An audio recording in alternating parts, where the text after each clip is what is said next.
Got an aqua blue tie today, and we're going to name today's portfolio after the tie. Today I want to build a portfolio. I'm going to call it aqua blue after this fine tie. The tie will be retired today, but hopefully the portfolio will live on for years. Top of the morning. Today is May 28th. Let's see how fast I can do this. Right now it's 6:17 a.m. in the morning. The market's opened. Nothing to report in the other portfolios of any significance this morning. So with that, I'm going to build a portfolio. Before we get into the portfolio, a quick financial disclosure. A reminder to everyone, this is for entertainment and educational purposes only. This is not professional advice, not intended to get you to do anything in particular, but to get you to learn something. Today is all about the process. So I'm going to go through one of these portfolios and show you the process. We're calling this the Aqua Blue Portfolio, named after this tie. I'm going to present a thesis. We're going to go visit the checklist and set a -2 sigma for this portfolio. We're going to discuss some limitations. We're going to write down the rules, and then we're going to run this through the efficient frontier and see what stocks we can come up with. I'm ideally targeting 12 to 20 stocks. That's what I'm looking for individual stocks. And then we're going to iterate this until we get the diversification and the -2 sigma that we're looking for. The thesis, this guy, QLEIX, I ran into him yesterday. This tends to push the portfolio way to the left. So whatever they're doing is not correlated with the rest of the market. And a little bit of this will make your portfolio more efficient. QLEIX is AQR's Long-Short Equity. It's a global stock fund, and they also do futures contracts. We're going to ignore that part of this. The idea is to go into QLEIX and borrow from their research, and we're going to leverage that research and pick the best ones out of their pool that we can find to make for an efficient portfolio. The other thing that caught my eye with this thing, it closes in about 3 weeks. So if you actually wanted to buy this particular mutual fund, you've got till June 19th. So this will be closed to new investors. All right, so let's go through the checklist real quick. So this is a checklist that I've made up. Have you set aside funds for the next 2 years? Have you set aside all purchases? Yes. So this is not money that's going to be needed in the next 5 years. I consider myself somewhere in the aggressive to very aggressive category. The investment time frame is 12 years plus, and that would put me in also an aggressive to very aggressive time frame, which is consistent with my criteria, so there's no conflict there. Nothing I need to mentally jump over to get there. However, I'm going to set my target -2 sigma pretty high. I'm not going to be down at that -30% that you might assume down here. So I'm still okay buying stocks. So if I target it with historical data with such a -2 sigma, I should do pretty well in the future. And I'm looking for pretty high returns, definitely north of 12%. So I would hope this would come up with a 15% type of thing. The other thing about this is not a portfolio I'm adding to. This is not a portfolio I'm withdrawing from, so I'm not going to consider those options in this portfolio. And again, it's 12 years. We're going to use the standard fictitious 10,000 for this portfolio. I will set it up, add it to the list. We'll monitor it going forward.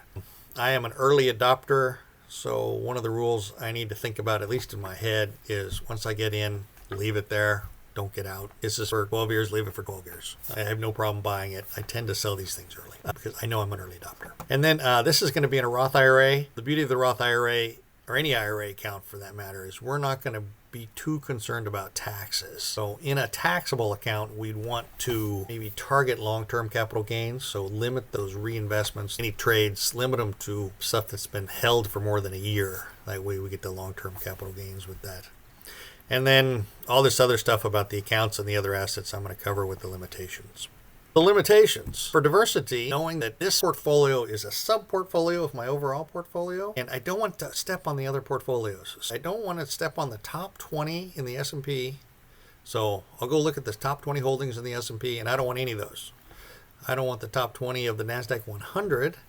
And also I have this Apple portfolio, so I don't want anything in the Apple portfolio. So we'll go look at overlaps with these 3 other portfolios, and we'll pull all those out so we don't get any concentration of stock. We don't want this portfolio to be replicated in any other portfolio.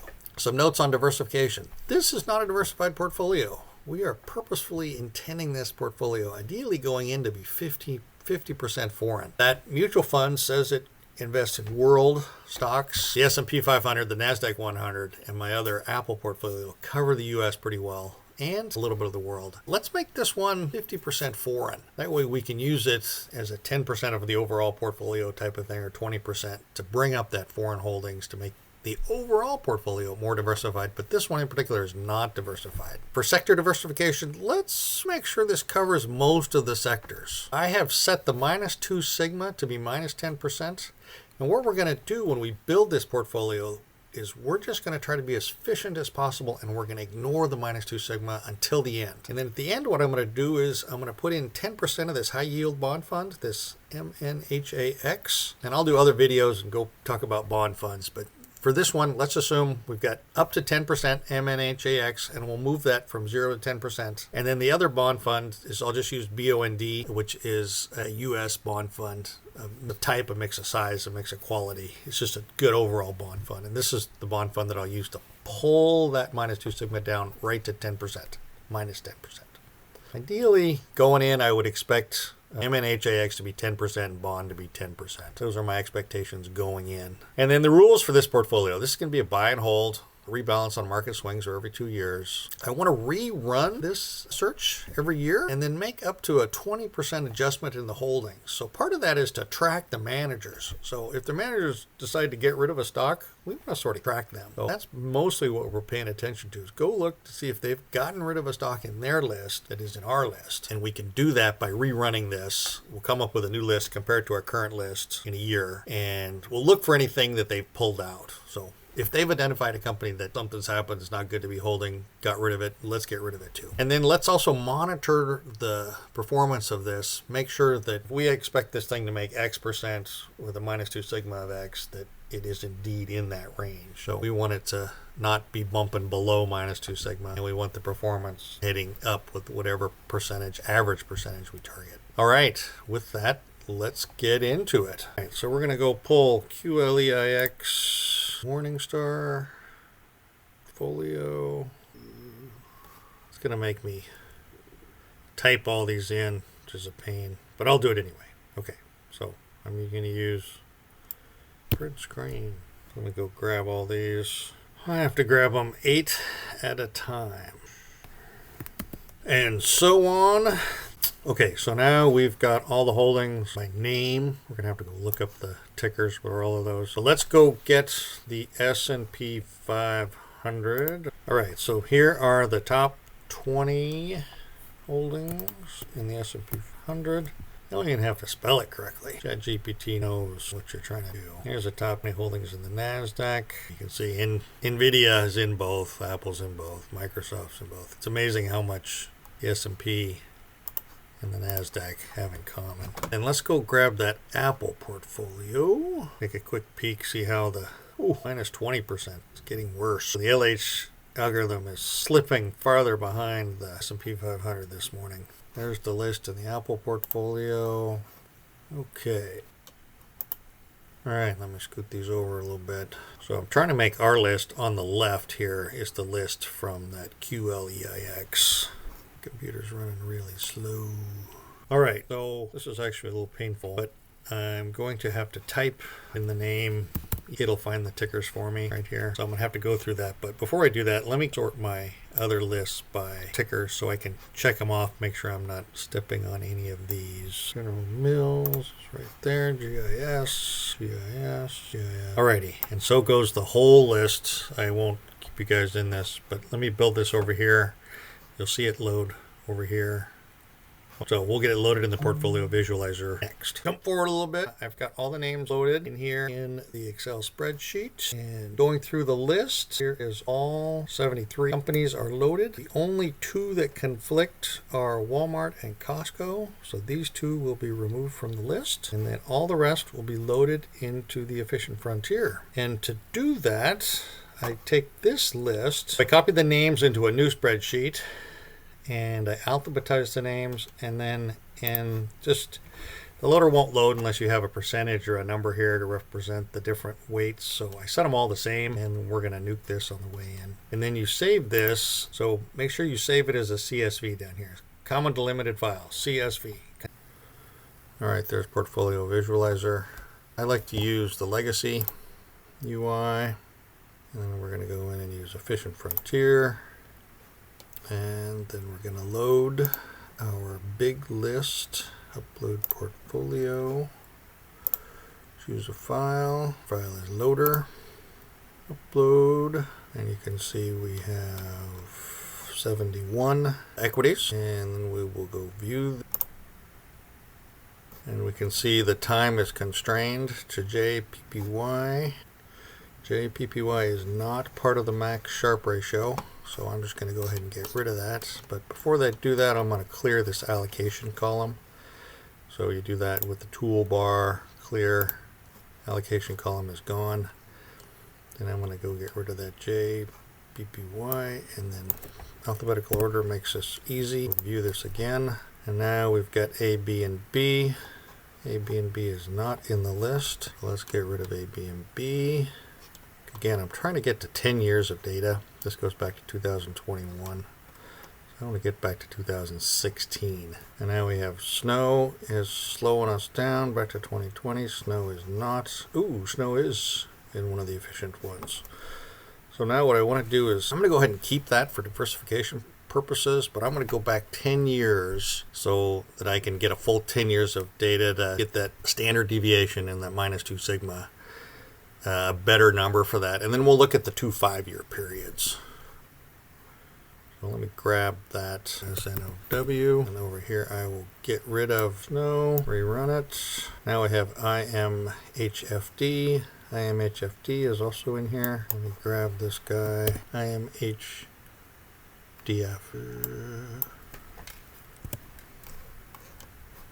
View this guy. Now we're being limited by this evolution, EVV. This is not in the list, so I just get rid of it. EVGGF. Now Chewy's in here. Chewy is not part of the list, so let's get rid of Chewy. Newtonics gets us down to 2016. All right, so we're there. We got 10 years of data, but I want to have more than 20. I want to get the list of 71 down to 20 to 30. And then that way I can feed that into my sector tool, Morningstar, and then get rid of the overweight, and maybe by having enough, maybe I'll catch all the sectors. If not, we've got to go find other equities to put in those sectors that are 0. So I will go grab this list. All I want is the ticker, so I'm going to get rid of these 2 columns, delete. Okay, so now I've got this list here.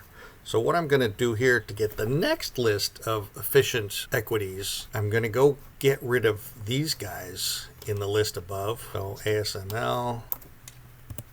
And then once I get rid of those, I'll rerun it.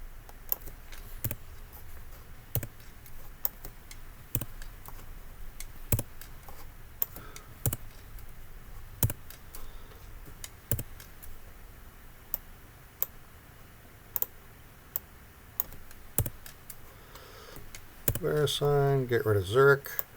So now I've gotten rid of the first list of efficient equities.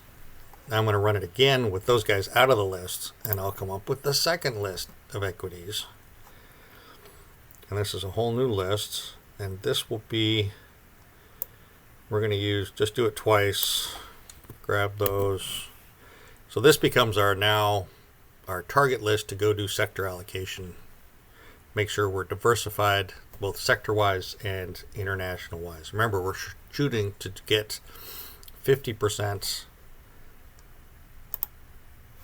We're shooting for 50% foreign. All right, so let me just paste those in. And then remember, to a loader, you've got to put an allocation in. So I just put 1 in the whole column.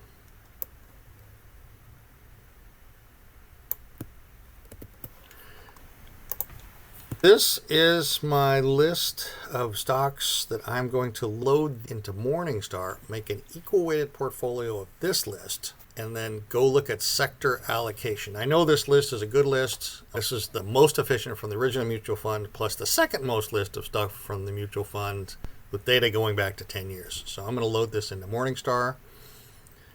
Okay, so I've got an approximately equal weighted portfolio of all of these in. There's 26 of them. I've named this the Aqua Blue Portfolio, and then I will hit done. For some reason, Morningstar does complain when you load things. For some reason, I've got to get rid of 14 and 22. So let me get rid of these two.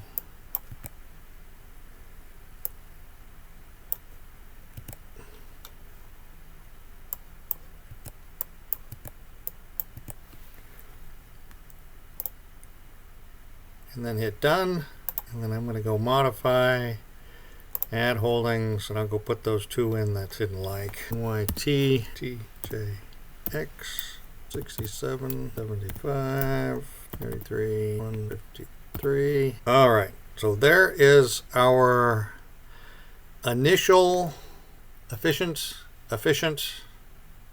portfolio. And then once this is loaded, and we can, if you go look at the market weights, make sure we typed it right. They should all be roughly 5,000. They are. And then we're going to go X-ray. And this is where we're going to see our portfolio. So we can see we are 46% foreign. So this is roughly 50-50. We can see we have both large and medium and a few small companies, and we have a mix of value and growth. And then if we go look at sectors, we can go see we've got the sectors represented. We're missing real estate. So real estate's missing, energy is missing, and that is it. So real estate and energy is missing. If we go look at the countries, we are 75% North America, 19% Europe, and a little bit of Australasia. Let's go add some real estate and energy. And so to cover both of these, I'm going to go real estate Latin America and then go energy UK. One of the easy ways to do it is just use ChatGPT. List the top ticker, real estate in Latin America, US traded stocks. All right, then it lists 4 of these. So I'm going to grab these 4. I'm going to load these Latin America real estate stocks into the efficient frontier and see if any of these 4 make our portfolio efficient. And then if I can find one, then that'll be our winner. So we go back to our efficient frontier. So this is we're loading the efficient, and then the real estate Latin America right here. Doesn't like LPA and LAIR. We can see that this LND did in fact show up in the list.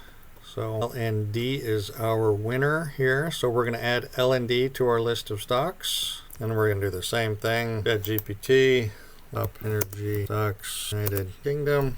And we got a whole list of them. So again, we're going to do the exact same thing. Shell is the winner. Shell. So this should round out our sector allocation. New York Stock Exchange. Shell will be 58. We'll add these to our portfolio.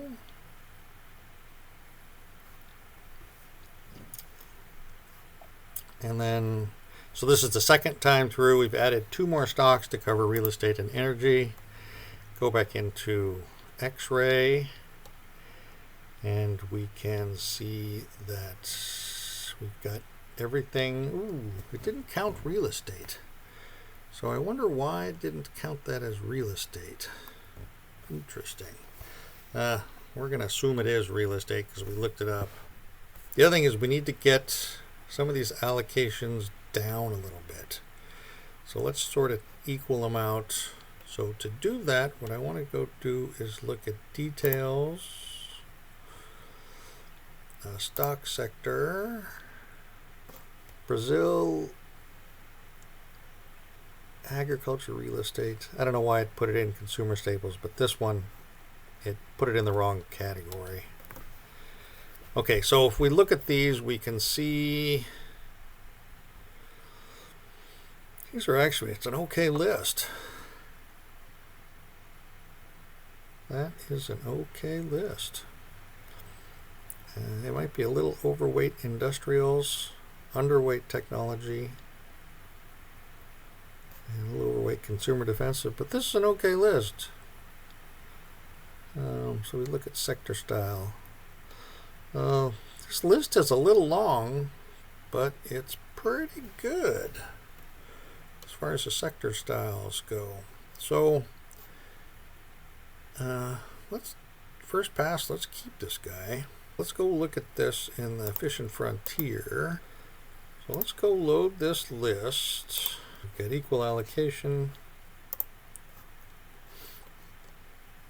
So if we go load this list, we can see expected return is 21%, standard deviation is 10, 2 minus 2 times 20 minus 2 times 10 is right around 0, is our minus 2 sigma. So this is a spectacular portfolio from 23 to 26.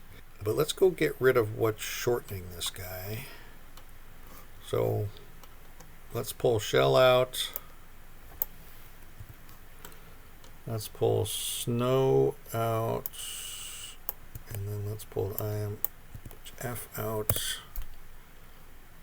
Ooh. And then we got to set equal weight again. And now we've got 10 years of data. And 10 years of data. So here's our portfolio on the efficient frontier. Last 10 years, it's very efficient. And then if we look at our minus 2 sigma, which is roughly 20 minus 14 times 2 is a minus 8. So this is perfect. That's perfect. We have reached our portfolio, which is, it's got a minus 2 sigma of roughly minus 8%, which is under our target of 10%, looking at roughly 10 years of data. We'll look at the first 5 years of this, 2020. First 4 years had a minus 2 sigma of roughly minus 5%, which is good. And then we go do this for the last 5 years, and we can see we're at 21 minus 10, and this is from 23 to 26. So again, we're under that minus 10, and we have a good portfolio.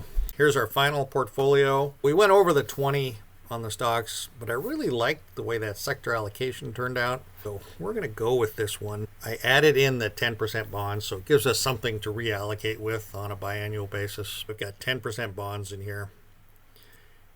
And then for our expected return, it looks like this has got a targeted return of 15% and a minus 2 sigma of minus 7.8.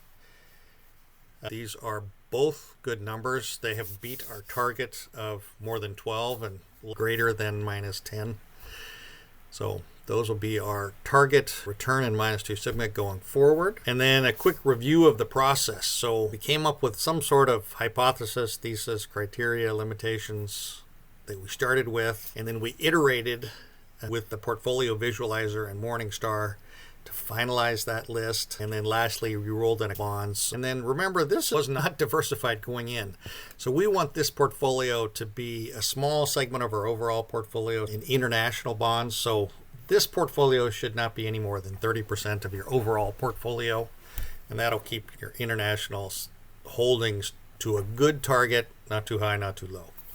If any of you have any questions, please subscribe. Drop a question in. If you've got an idea for a portfolio, drop it into the chat and I'll make another portfolio to match your suggestions. We'll see where it comes out. And with that, I will bid everybody adieu. Top of the morning.